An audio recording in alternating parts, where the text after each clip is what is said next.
आज मैं आपको 7 खर्च बताता हूं जो मध्यम वर्ग को डुबाते हैं, जो सैलरीड लोगों को डुबाते हैं। और यदि मध्यम वर्ग इन खर्चों से बच जाए तो भाई वो खूब माल बचा सकता है, धीरे धीरे करके वेल्थ क्रिएट हो सकती है। वेल्थ कोई ओवरनाइट क्रिएट नहीं होती, वो आराम से धीरे धीरे सेव करके, इन्वेस्ट करके, ग्रो करके क्रिएट होती है। तो 7 खर्च आपको बताता हूं। सबसे पहला खर्च, ऊंचे ब्याज का पैसा। अब मध्यम वर्ग को जब भी जरूरत पड़ती है वो पैसा उठा लेता है, और वो पैसा उठाने के लिए जहां से इजी मिल जाए, मतलब कभी कभी तो पर्सनल लोन लोग 18%, 22%, 24% पर उठा लेते हैं, और वो भी रेड्यूसिंग नहीं, फ्लैट। तो थोड़े दिन में मूल से ज्यादा ब्याज हो गया, फिर उसका तनाव बढ़ता चला जाता है। वो अपने दोस्तों से उठा लेंगे, अपने रिश्तेदारों से उठा लेंगे, वो जहां जैसे अपॉर्चुनिटी मिल जाए वहां से वो लोन उठा लेंगे, और वो अपनी जरूरतों को प्राथमिकता देंगे। उस वक्त तो ये नहीं देखेंगे ब्याज कितना लग रहा है। लेकिन याद रखना भाई, ब्याज की मार बहुत बुरी होती है, और जब ब्याज का मीटर घूमना शुरू होता है ना, तो बड़े बड़े धन्ना सेठ निपट जाते हैं। तो मध्यम वर्ग को ऊंचे ब्याज का पैसा अवॉइड करना चाहिए। सेकंड ब्लंडर जो मध्यम वर्ग करता है, अपनी औकात से महंगी गाड़ी और घर। आपने खूब रील शॉट देख लिया, अब आपको लगने लग गया यार मैं तो ये गाड़ी ले लूं और ऊंची ले लूं, थोड़ा सा EMI आएगा, देख लेंगे। यार पड़ोसी ने ऐसा घर बनाया, मैं भी बढ़िया घर बना लूं। एक ही बार तो घर बनता है, ये जो एक ही बार घर बनता है का डायलॉग है ना, बहुत डेंजरस डायलॉग। इसकी वजह से आदमी का बजट डबल हो जाता है। घर जिंदगी में सिर्फ एक ही बार बनता है। मध्यम वर्ग को जब तक एक्चुअल सक्षमता ना आए तब तक उसको घर गाड़ी के चक्करों में नहीं पड़ना चाहिए, और अपनी औकात से बड़ी तो बिल्कुल ही नहीं लेनी चाहिए, क्योंकि उसकी EMI की लायबिलिटी आएगी। और एक और चीज ध्यान रखना, आप EMI की लायबिलिटी कब बांधते हैं? जब टाइम गुड है, आपका पैसा आ रहा है, घर में किसी किस्म की इमरजेंसी नहीं है। अब सोचिए किसी कारणवश आपकी जॉब चली गई, सोचिए किसी कारणवश आपका बिजनेस बंद हो गया, किसी कारणवश आपके घर में कोई इमरजेंसी आ गई, मेडिकल इमरजेंसी, कोई भी और इमरजेंसी, ऐसा खर्चा जो आपने एक्सपेक्ट नहीं किया था, और उस वक्त आपकी वही चीज आपको आधे रेट में बेचना पड़ता है। बहुत सारे लोगों को इसी वक्त अपनी ज्वेलरी वगैरह गिरवी रखनी पड़ती है। तो अपनी औकात से महंगा घर और गाड़ी ये लेने का चक्कर दूसरों के इन्फ्लुएंस में आके, सोशल मीडिया के इन्फ्लुएंस में आके यदि आप नहीं पालेंगे तो over a period of time आप देखेंगे आपके पास वेल्थ बन रही है। थर्ड आधुनिक ब्लंडर, जिसकी वजह से मध्यम वर्ग को पता भी नहीं चलता पैसा कहां गया। ये ब्लंडर उच्च वर्ग वाले लोग भी करते हैं, लेकिन उनके पास डिस्पोजेबल इनकम इतनी ज्यादा होती है, उनको फर्क नहीं पड़ता यार थोड़ा पैसा इधर उधर चले जाए। जब आप कैश लेके चलते हैं तो आपका जब कैश खाली होता है ना, आपको पता चलता है। आप घर से इतनी मोटी गड्डी लेके निकले थे, खत्म होती गई। जब आपका पर्स दिखता है खाली है यार, खाली 50-100 रुपया, 500 रुपया बचा है, जब आपको लगता है ये पर्स को भरने के लिए वापस बैंक से निकालना पड़ेगा, आपको दर्द होता है। लेकिन ये जो ऑनलाइन पेमेंट है, ये जो डेबिट क्रेडिट कार्ड है, इसमें दर्द नहीं होता। आदमी देता है, कट जाता है, कभी वो डायरेक्ट कट जाएगा, कभी EMI से कट जाएगा, कभी बैंक अकाउंट से कट जाएगा। तो चूंकि आपके हाथ से पैसा नहीं गया ना, आपको दर्द नहीं होता। दर्द पैदा करना ना, मैं बोलता हूं पुराने जमाने की तरफ फिर से कैश लेके चलो। जैसे जैसे कैश खाली होगा आपको उसी दिन समझ आएगा यार सुबह इतना पैसा रखा था, खत्म हो गया यार, बिना मतलब दोस्तों को पार्टी दे दिया, वहां तो 1 सेकंड में कार्ड स्वाइप किए, बात में बात खत्म हो गई। लेकिन जब पर्स से निकाल के पूरा गिन के डालना पड़ता है ना बॉस, और पर्स खाली होता है ना, असली दिल में दर्द होता है, पेट में दर्द होता है, दिमाग में दर्द होता है, सोच में दर्द होता है। तो ये ब्लंडर यदि आप रोक दें, यदि आपको लगता है कि आपका ऑनलाइन पेमेंट, आपका ये गूगल पे, आपका ये पेटीएम, आपका डेबिट क्रेडिट, इसकी वजह से खर्च हो रहा है ना, आप खाली 2-3 महीने शिफ्ट हो जाइए कैश पे, आप देखेंगे ऑटोमेटिकली आपकी फिजूल खर्ची रुक जाएगी। मध्यम वर्ग और सैलरीड लोगों का चौथा सबसे बड़ा ब्लंडर, दिखावे का जश्न। भाई घर में बर्थडे पार्टी करनी, घर में एनिवर्सरी की पार्टी करनी है, नया साल आ गया उसकी पार्टी करनी है, यार दिवाली की पार्टी करनी है, यार कंपनी में एक सिस्टम चलता है, हर एम्प्लॉय को 1-1 हफ्ते में पार्टी देनी पड़ती है, उसकी पार्टी करनी है। अरे यार फला चीज की आउटिंग है। अरे भाई जो दूसरा पार्टी कर रहा है उसकी फाइनेंशियल स्थिति और आपकी फाइनेंशियल स्थिति में फर्क भी तो हो सकता है। आप अपने घर में अकेले कमाने वाले हैं, दूसरे के घर में 4 कमाने वाले हैं। हो सकता है आपके घर की 100% इकोनॉमी आपकी इनकम पे टिकी और दूसरे की घर की इकोनॉमी में मल्टीपल लोग शेयर करते हैं। हो सकता है वहां बूढ़े माँ बाप हैं जिनकी पेंशन आती हो सकता है भाई भी कमाते हो। तो सिर्फ दूसरों को देखकर यदि आप दिखावे का जश्न करेंगे, यदि आप दिखावे की शॉपिंग करेंगे, एक दिन आपका बर्बाद होना निश्चित है। अब तब क्या होगा, उसको चुकाने के लिए आप ऊंचे ब्याज का पैसा लेंगे, फिर ऊंचे ब्याज की ईएमआई आपको मारेगी। जब आपकी ईएमआई आपको मारेगी तो आपके घर का कोई ना कोई एसेट बिकेगा और ओवरऑल आप खत्म हो जाएंगे, आप उधार के दलदल में फंस जाएंगे। ठीक, बहुत याद रखना। मध्यम वर्ग के लोगों का पांचवा सबसे बड़ा ब्लंडर, और इनफैक्ट ये तो पूरी की पूरी सोसाइटी को ध्यान में रखना चाहिए, सफिशिएंट मेडिकल इंश्योरेंस का ना होना। देखो बहुत ध्यान से समझो, आपका बच्चा यदि बड़ा हो रहा है, आपको ये पता है वो कब कॉलेज जाएगा, उसका खर्चा कब आएगा।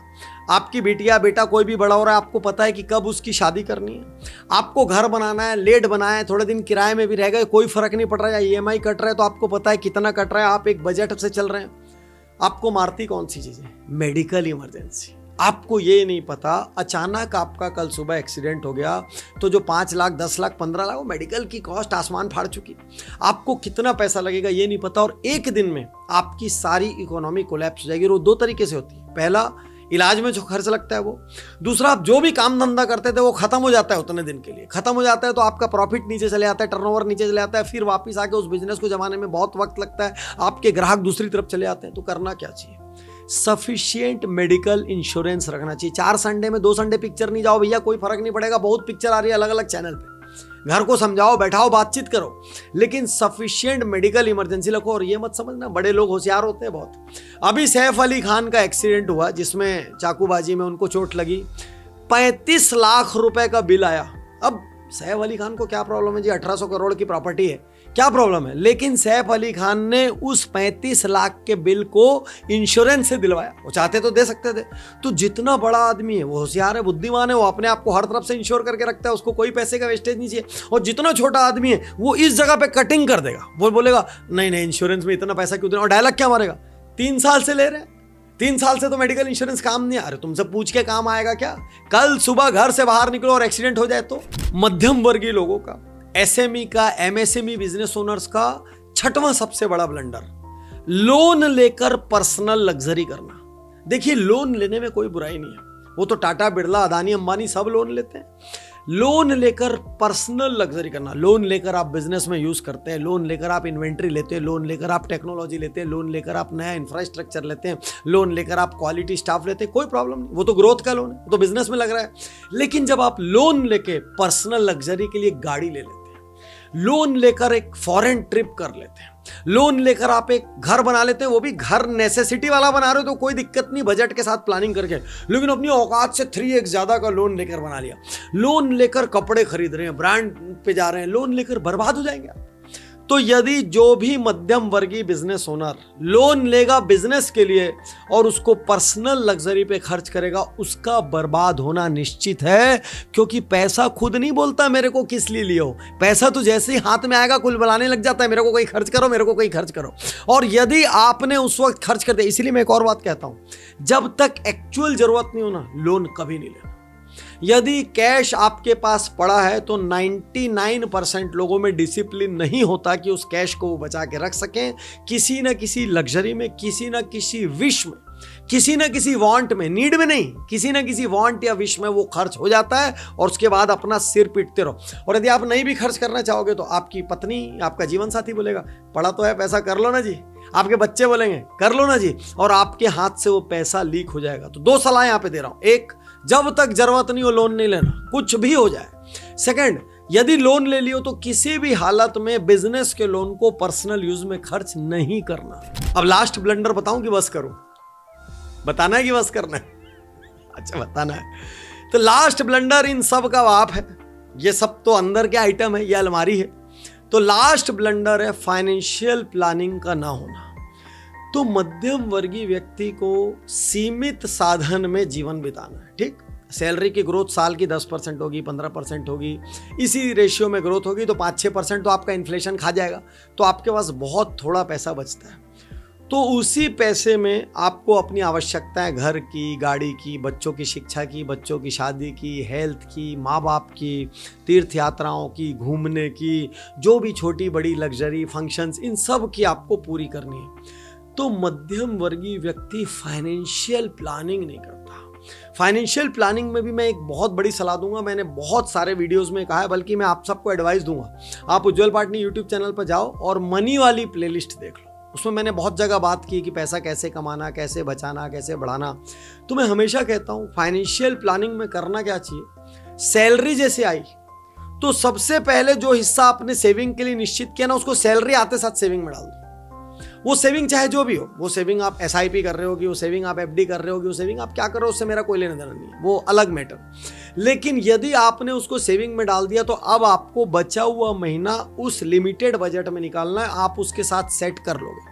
यदि आपने सेविंग को एंड में रखा तो आपका सेविंग का पैसा कोई ना कोई दूसरी चीज में निकल जाएगा। तो इसमें उज्जवल पार्टी यूट्यूब चैनल पे एक अद्भुत वीडियो है जिसमें मैंने बताया कि फाइनेंशियल प्लानिंग कैसे करें, कैसे मल्टीपल जार बना के अपनी लिमिटेड इनकम से वेल्थ क्रिएट करें, पैसे को कैसे बढ़ाएं। तो डिस्क्रिप्शन में उसका लिंक भी दिया है, उस वीडियो को आप जरूर से जरूर देखें। उससे ये समझ आएगा कि फाइनेंशियल प्लानिंग कैसे करना, क्योंकि यदि फाइनेंशियल प्लानिंग होगी तो ऊपर के ये 6 ब्लंडर या तो नहीं होंगे या तो कम होंगे। यार मैं चाहता हूं हिंदुस्तान का मध्यम वर्ग बदले, वो जीवन भर लोअर मिडिल ना रहे, मिडिल ना रहे, वो थोड़ा ऊपर बढ़े, वो अच्छे घरों में रहे, उसके बच्चे अच्छी शिक्षा प्राप्त करें। लेकिन उसके लिए फाइनेंशियल एजुकेशन मस्ट है, एकदम मस्ट है। और हमारे स्कूल कॉलेज की चैलेंज क्या है, वो सब कुछ पढ़ा देंगे, फाइनेंशियल एजुकेशन नहीं पढ़ाते। तो इसीलिए ना तो आप सीखते ना तो आपके बच्चे सीखते। तो फाइनेंशियल प्लानिंग यदि आप करेंगे तो आपसे बाकी ब्लंडर अपने आप बंद हो जाएंगे। तो ये वीडियो अभी आपको क्या करना चाहिए, अपने जीवन साथी को दिखाना चाहिए, अपने बच्चों को दिखाना चाहिए। आप अकेले सोच लोगे, उनकी तो समझ में ही नहीं आएगा। तो आप पूरी फैमिली के साथ मिलकर इसको 3-4 बार देखो, तो बाकी लोगों को ये इसकी सीरियसनेस समझ आएगी। यार हम अभी इस तरीके का वेस्टेज कर रहे हैं और कल को घर में कोई इमरजेंसी आ गई तो यार किसी ने नहीं देखा। कोविड के समय कितने लोग मर गए, आज देखो उनके परिवारों के क्या हाल है। कितने लोगों की जॉब चली गई, जिसके पास थोड़ा बहुत था वो सर्वाइव कर लिया और जिसके पास नहीं था वो एक एक रिश्तेदार के दर दर भटकते रहा। कोई ऐसी सिचुएशन हो गई तो इसीलिए आपको अपने घर के साथ पूरे मेंबर्स के साथ बैठकर ऐसे ट्रांसपेरेंट फाइनेंशियल डिस्कशन करने चाहिए, मैंडेटरी। मैं तैयार हूँ, मैं तैयार